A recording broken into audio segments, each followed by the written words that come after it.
Ang initial findings dito sa Aerox kung bakit hirap paandarin, nagkaroon na nga ito ng problema sa ECU.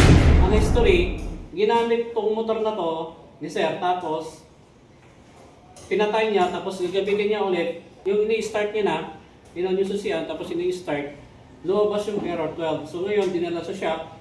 Ang ginawa, nagpalit ng injector mga bossing, ito, injector, tapos CKP sensor.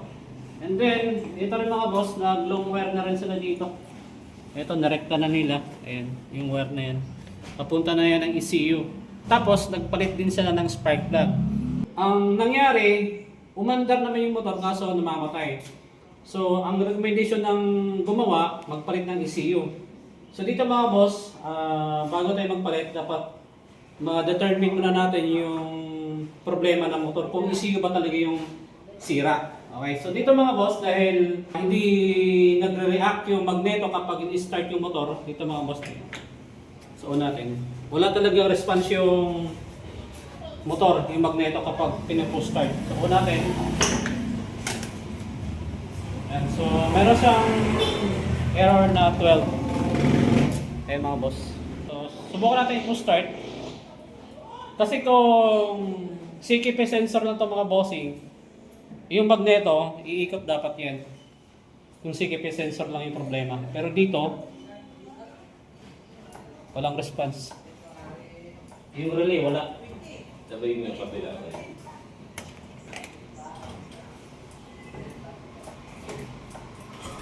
Ayun. So, kumagat siya mga boss, sapa. Ito ka ba? Diyan. Kumagat siya mga bossing.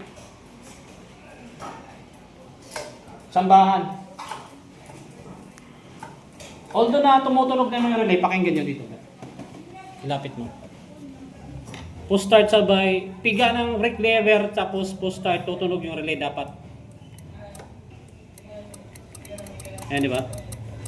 So, ibig sabihin mga boss, mayroong problema dito sa either sa sensor o kaya naman sa wiring.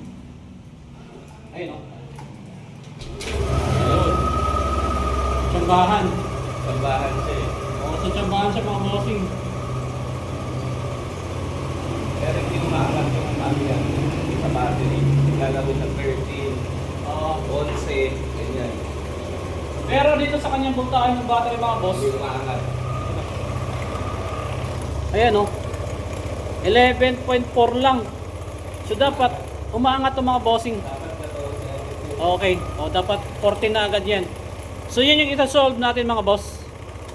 So yan yung mga isa-solve natin, yung drop yung voltahe, yung hirap paandarin yung motor. Okay, so kailangan pa hanapin yung timing para mapaandar. So yan yung mga aayusin natin. So buksan natin itong gilid mga boss. Check natin yung wiring at mga sensors. Andito lang yung mga problema. Okay, so tara.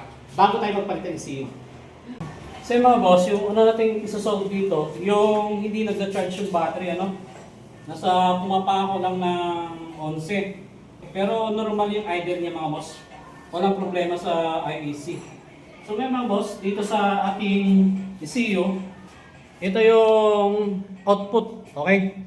So dito mga galing yung charging papuntang battery. Pero dadaan yung sarili mga boss.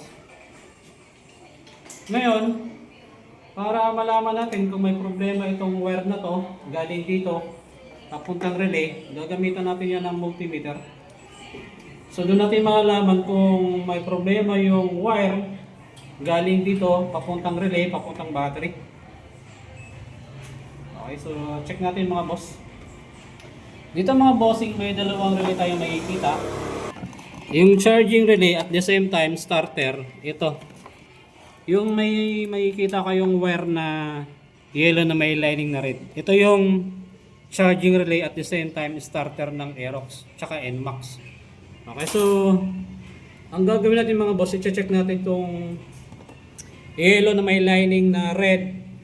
Simula dito hanggang dito sa ECU dito. Nakikita nyo naman mga bossing yan.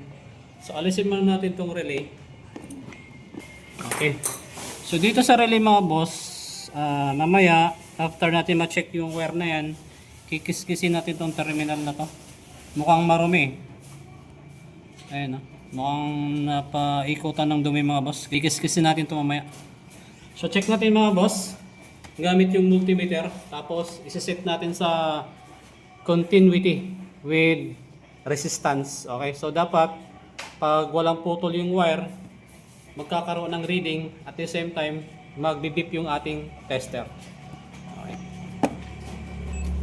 Katulad yung mga boss dapat ganito. Kapag walang putol. So check natin yung negative probe. Yung negative probe dito mga boss sa yellow na may lining na red. Tapos yung kabilang dulo or positive probe dito sa ECU na part na wire. So dapat tutunog mga boss. So ayan. So ibig sabihin walang problema. Okay, may isa pa tayo i-check mga boss, itong part ng relay, itong red. Solid na red mga boss. So ganun din, tusok natin yung probe dyan, yung negative tapos yung positive mga boss dito sa linya papuntang positive ng battery. So dapat magre-react yung ating multimeter kapag may connection. So yun mga boss, so, ibig sabihin walang problema ano. So ang gagawin natin dito, kikis-kisin muna natin yung pin terminal ng relay. Ayun, mukhang marami siya mga boss oh.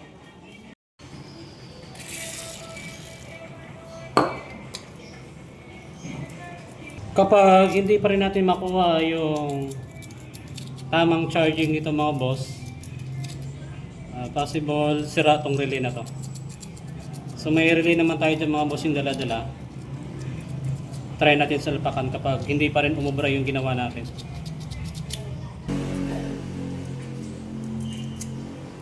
Ilang years na pala itong battery mo sir? Napapalit ko lang din. Okay, bago lang. So, ayan mga boss, nalinisan na natin. Ayan, so, and then, start ulit natin. Kung